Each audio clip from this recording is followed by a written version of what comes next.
Well, today I'm at Oakridge Cemetery in Marshall, Michigan, and I'm going to do a two-part series on this cemetery. I've got quite a bit of stories, might even add a third at a later point, but I'm going to start with two episodes on this. This will be part one. And before we get going, if you'd like to take a minute to hit the like button down there, subscribe to the channel so you can see the next episode. And we're going to explore some amazing stories from not only Marshall history, but Calhoun County, from this amazing cemetery.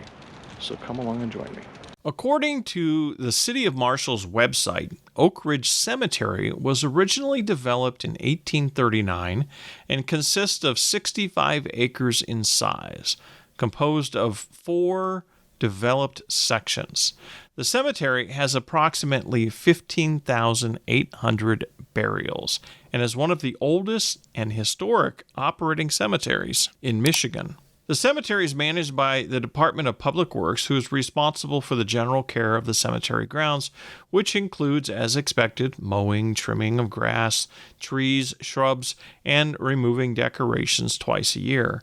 In addition to this, the Public Works employees typically complete about 80 interments each year in the cemetery. Oakridge Cemetery is a place of natural beauty and order, and it's a place where one can not only be at peace when remembering a loved one, but it's also a place where visitors can discover some of the wonderful history of the region. This cemetery is quite large, and there are many, many stories here to tell. I've decided to create an initial series of 3 videos covering a mixture of some of the amazing and diverse stories that are found at Oakridge Cemetery. This is a place I've long planned to visit, and I hope you'll find these stories as interesting as I did when I researched them. In today's journey through history, we're going to begin at the grave marker of 2 brothers, Sidney and George Ketchum. The first white man to settle permanently in Calhoun County was Sidney Ketchum, according to Washington Gardner in History of Calhoun County. He came from the city of Peru in Clinton County, New York, in August of 1830. To give you a reference on this, the lower counties from Jackson and Hillsdale all the way to Berrien County were all surveyed between 1827 and 1829 and officially organized by 1830 to early 1831. Most of the wave of settlers did not begin to arrive until 1831 and later. So Sidney was indeed very much a pioneer when he eventually settled in what is known today as Marshall. In the summer of 1830, he decided to visit the territory of Michigan. He was provided with letters of introduction from officials in New York, which he presented to Governor Cass when he landed in Detroit in August. Having attained all of the possible information he would need for a journey from the governor's office, he proceeded into the interior. At Ann Arbor, he acquired the help of 2 men who had some knowledge of the country. They went west over the Territorial Road and at Jackson found several log cabins, so they continued to press westward. Initially, he located land at the forks of the Kalamazoo River, now the site of the city of Albion, and later came across the junction of Rice Creek and the Kalamazoo River, which is now the city of Marshall. Both sites he determined to have a great possibility for development. Seeing the potential for the water power at these locations, Ketchum returned to the east and went to the United States Land Office, which at that time was in Monroe, and subsequently bought land at both locations. These were the only entries made in Calhoun County in 1830. In the early pioneer days, a good dam site was regarded as exceedingly important for establishing a community, and it offered water power in which to run sawmills, to cut wood, or to turn the grist mill to grind grain into flour. The sawmills provided means of shelters, and the grist mills provided ways to feed one's families. Sidney Ketchum returned to New York and told his brother George about his purchases, and George decided to join him in his settlement in Michigan. Sidney had to dispose of some business in New York, which took some time before he could settle his affairs. However, George was able to move to the territory much sooner, so George Ketchum became the first official settler in Marshall. He was a man of strong frame and well-balanced mind. He was accustomed to carrying on a diversity of businesses and managing men. He arrived in what is now Marshall on April 18, 1831, accompanied by a gang of men that which he brought with him to help him build mills. The journey from Detroit was made by ox teams over the Territorial Road, which at points was almost impassable with holes, and crossing waterways was bridgeless. The journey took 11 days, and there was no house in the county at the time, as it was all wilderness when they arrived. One of the men in his company, Larson Ball, had brought along his wife, the only woman in this first group of settlers. She would sleep in the wagon and cook on the ground for the men until the first house could be built. The first house was a log cabin built with logs, which measured 26 feet long and 20 feet wide, and it was 1.5 stories high, located on Rice Creek. After the erection of the house, work commenced on the sawmill. The building of this sawmill made it possible for other settlers to arrive and begin building homes. Sidney Ketchum returned in July with his family, consisting of his wife and 5 children, his parents, and a younger sister. Sidney Ketchum was described as a man of commanding presence and also one of an air of confidence and honesty. He made good relations with the local Indians, and they would refer to him as the Great White Chief. Marshall was a true camp in the wilderness where this band of men and women labored assiduously, hewing forest trees to make themselves homes, wresting from nature the wherewithal to live. Many settlers would follow. The Ketchum brothers saw that most settlements were founded for agricultural or industrial reasons exclusively, but they wanted something more for their community. They envisioned a town replete with professionals, from doctors, lawyers, businessmen, and politicians. Their dream would evolve Marshall into the eventual county seat, and it is upon their endeavors that this city was founded. Today, at Oakridge Cemetery, there is a marker over their final resting place that clearly defines their role in the founding of the city of Marshall. George Ketchum would pass away in 1853, and Sidney would pass away in 1862, both leaving behind them an indelible legacy in the community that they founded. Among the other early settlers that came into the growing community of Marshall was a man who arrived by the name of Isaac Crary. His story is the next one we're going to explore. He was recruited by the Ketchum brothers, who saw the need for an attorney in their growing village. Isaac Crary had graduated from Trinity College in Hartford, Connecticut in 1827 with a law degree. He was admitted to the bar in Michigan in 1833 and commenced to practice following that in Marshall. Upon admission of Michigan as a state into the Union in 1835, Isaac Crary became a delegate to the State Constitutional Convention. He was elected to the Congress in 1835, but when he arrived in Washington, Congress refused to accept his credentials due to the dispute between Michigan and Ohio regarding the Toledo Strip. So he was accepted as a delegate until Michigan was finally admitted as a state in 1837. In 1837, he was elected to Congress, where he would serve 3 terms until 1841. He married Bologna Pratt that same year in 1841. During and even after his terms in Congress, he served as a regent for the University of Michigan from 1837 to 1844, and along with Reverend John Pierce would found the public school system in Michigan. He would serve as a member of the Michigan State Board of Education from 1850 to 1852 and would serve in the Michigan State House of Representatives from 1842 to 1846. During all of this time, he was the editor of the newspaper, the Marshall Expounder, along with his legal practice. Isaac Crary would pass away in 1854, but much of his work still exists today. He's credited with laying the foundations for the public school system in the state, as well as securing a valuable endowment for the Michigan Agricultural College before his death. He'd also been one of the people responsible for the establishment of the Union School in Marshall and was in charge of securing the location and erecting the building.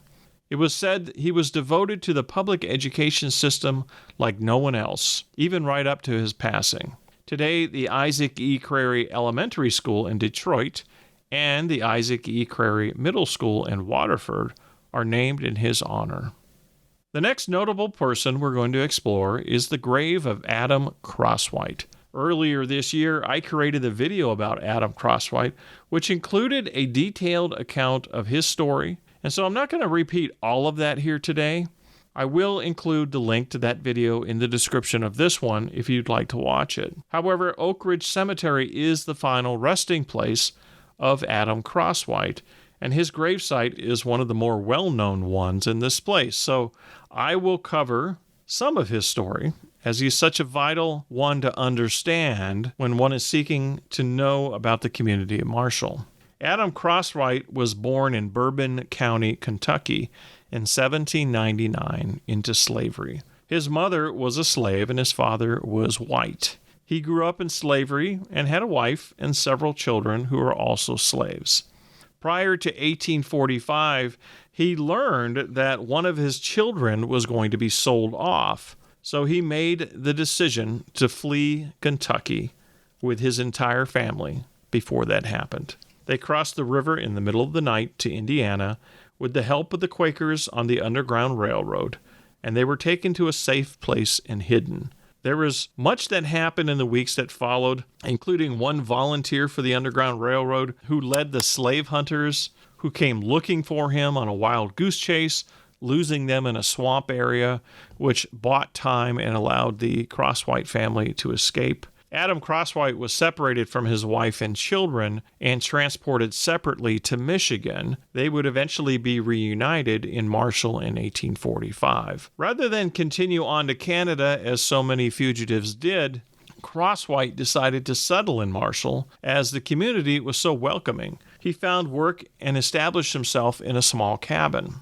In 1847, the slave catchers arrived in Marshall, consisting of a man named Troutman and 3 other men. Through the assistance of a local man, they were able to locate where Crosswhite and his family were staying. They confronted Crosswhite at his home, but he was prepared. He'd gotten word that these men were in town, and he had arranged with his neighbors to alert them should they come to his home and create trouble.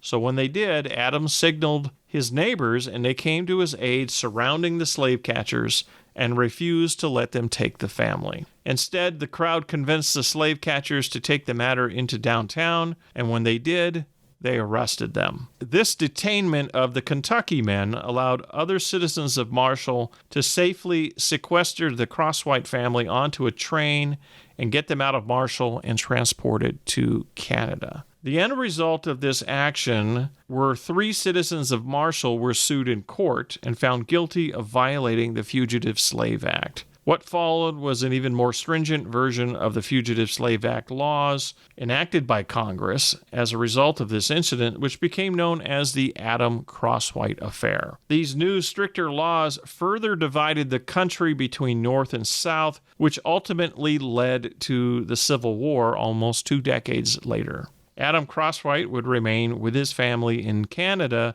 until the end of the Civil War and would eventually return to Marshall, the community that he was so fond of. He was buried at Oakridge Cemetery, and a historic marker was placed in 1923 in his name on the site of his old home. The next story we're going to explore is that of Reverend Calvin Clark. He was born to his parents, Nathan and Louise Clark, in 1805 in West Hampton, Massachusetts. As a young man, he was eager to gain an education, but his parents did not have the means to fulfill his wish.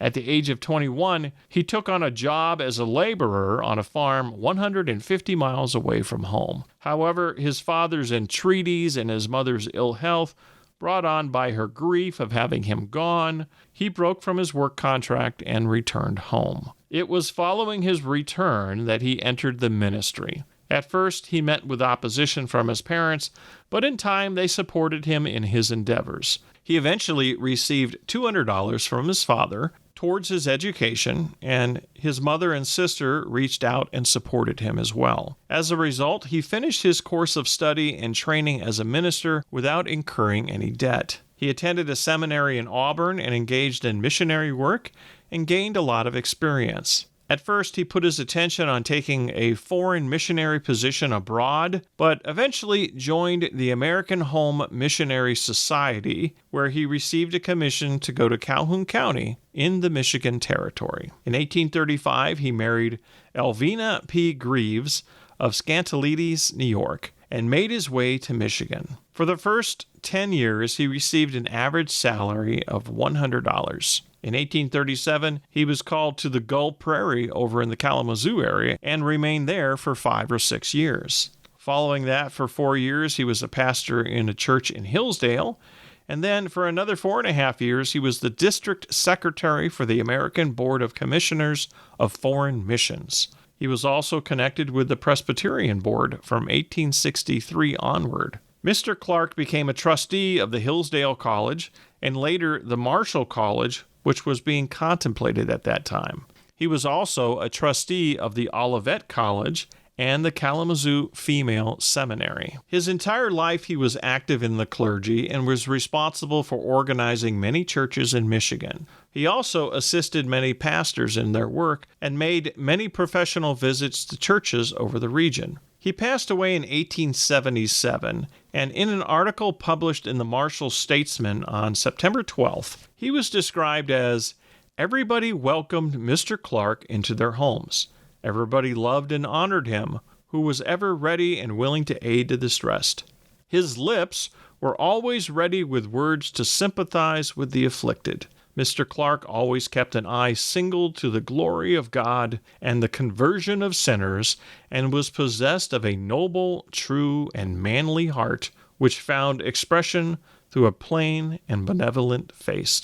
He was a cultivated Christian worker in every sense, and his mission, wherever he went, was to promote happiness." He was said to have known more mothers and fathers of the various churches in Michigan and to have a more intimate knowledge of their conditions and success than any other man in the territory.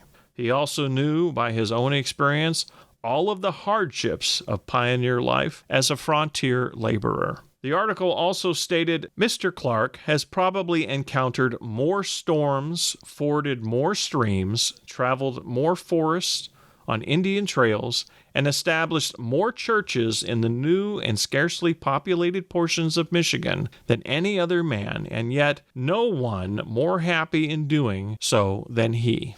Another interesting aspect of this story that came out of this article is that Mr. Clark helped rear and educate the orphaned children of Sidney Ketchum when he died, even after he stepped up and financially provided for his wife and children. So he reached out to the struggling widow of Sidney Ketchum, along with his wife Elvina, when they most needed it. And for this act, among so many, he was warmly remembered by the citizens of Marshall. On the day that he died, he'd been feeling what they described as distressed for a few days. He woke up that morning and went for a walk and came back to have breakfast. He felt a little better by noon, but later in the day he was again feeling this way and lay down for a while on his bed, and he passed away in his sleep. The final story we're going to visit is that of George Augustus Woodruff. His father was also named George Woodruff, who was born in Birmingham, New York, in 1807. He was the son of a farmer, but still was able to go to college and graduated from Hobart College in New York at age 22. While in college, he became involved with the Episcopal Church, and he married Miss Augusta Schuyler and moved to Michigan in 1837. In 1846, he was elected as a county judge, holding the term for 2 years. Then the new Constitution threw him out of office. In 1866, he was elected circuit court judge and was elected again to a second term. He was a man of marked patriotism, and all 3 of his sons went into the Civil War at the outbreak.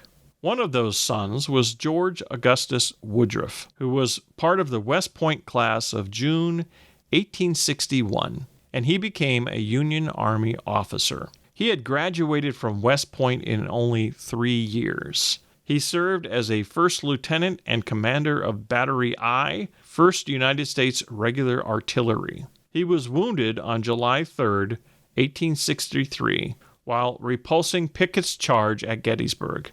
He lingered through the night, suffering from his wounds, and died the next day. At Gettysburg, there was a prominent feature on what is known as Cemetery Ridge called Ziegler's Grove. His unit has a monument there next to where the Cyclorama building once stood, which this building was removed in 2013. The monument is known as Woodruff's Battery. This monument is flanked by two 12-pounder Napoleon cannons. Near the entrance of Oakridge Cemetery, there's a historic marker in tribute to Lieutenant George A. Woodruff, who passed away at the age of 23. It states that Woodruff served valiantly in the battles of the Potomac, as well as describing his fall at Gettysburg.